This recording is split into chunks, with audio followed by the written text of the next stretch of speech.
Prešli 2 roky a tak je čas bilancovať.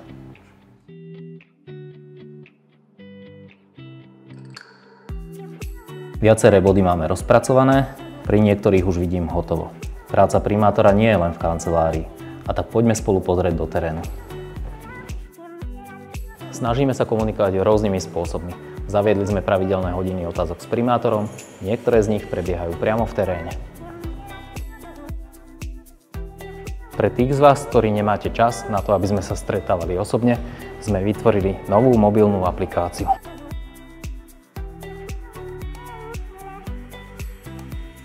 Nastal čas, aby aj Sereď kráčala s dobou. A preto som rád, že som vám mohol predstaviť nový vizuál nášho mesta. Od júla roku 2023 sme ako mesto zaviedli novú službu Sociálny taxík. Pomáhame tak nielen seniorom, ale aj invalidným dôchodcom.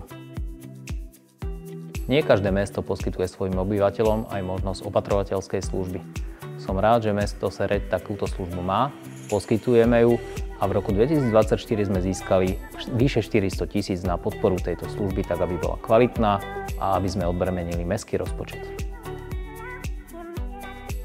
Viacerí asi neviete, ale v areáli mestskej polikliniky vznikne nová budova záchrannej zdravotnej služby.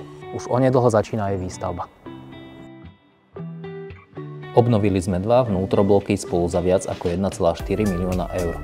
Úspešné projekty financované Európskou úniou už slúžia našim obyvateľom. Priniesli sme nové chodníky zo zámkovej dlažby, nové ihriská, nové verejné osvetlenie, výsadbu mladej zelene a nový mobiliár s celkovo vyššou atraktivitou. Novovysadená zeleň však prirodzene potrebuje čas, aby priniesla želaný efekt.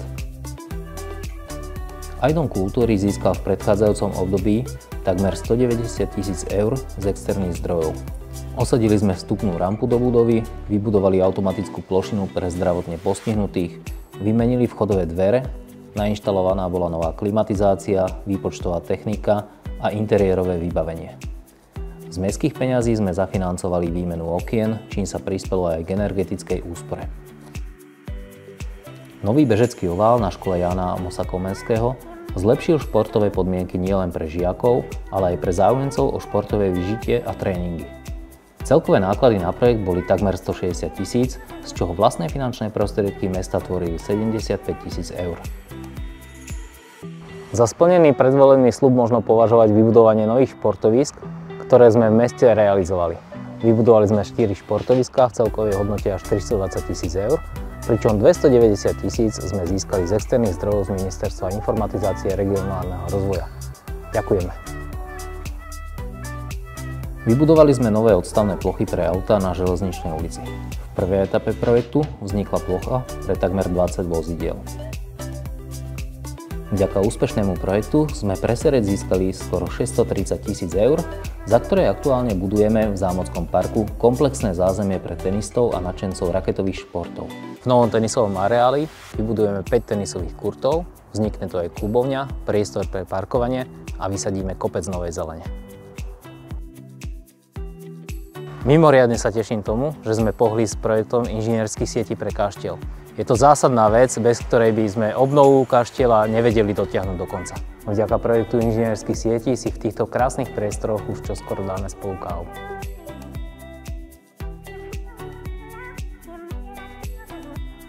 Teší ma aj sústava fotovoltických panelov na základnej škole Juraja Fandliho, na ktorú sme opäť vedeli získať externé zdroje.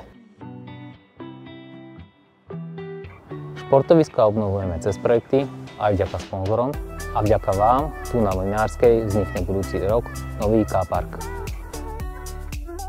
Športové štvrtky spestrili a obohatili už 2 sezóny.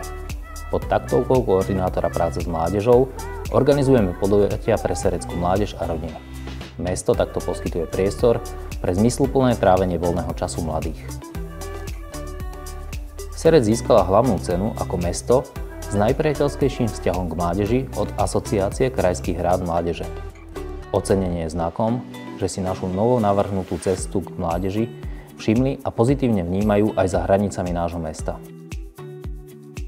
Memorandum o spolupráci s Mládežníckym parlamentom je oficiálnym potvrdením obojstrannej snahy o skvalitnenie života mladých ľudí v Seredi. Veľa energie sme vynaložili aj na rokovania s Trnavským samosprávnym krajom. Zámenou majetkov sa podarilo dosiahnuť udržanie 2 stredných škôl na území mesta. Prínosom tejto zámeny je aj fakt, že Sereď získala do vlastníctva športovú halu v areáli obchodnej akadémie, čím reálne stabilizujeme športové zázemie pre 2 kľúčové kluby mesta. Sú to hádzanári a florbalisti. Zo strategického hľadiska som pre napredovanie mesta považoval za dôležité vytvoriť nové pozície na mestskom úrade. Pozícia hlavného architekta, koordinátora práce s mládežou, zamestnanca pre GIS-ové riešenia, ale aj posilnenie tímu projektových manažérov. Novej riaditeľke Domu kultúry by mohla výrazne pomôcť v práci aj novovytvorená komisia kultúry. Tá má za cieľ posilniť a koordinovať kultúru, kultúrne podujatia, napomáhať ochrane a údržbe kultúrnych a historických pamiatok a v konečnom dôsledku prispieť k rozvoju cestovného ruchu a pozitívneho zviditeľňovania nášho mesta. Verejný priestor pred obchodným domom Jednota má svoje najlepšie roky už za sebou. Ako vidíte, naozaj si zaslúži rekonštrukciu.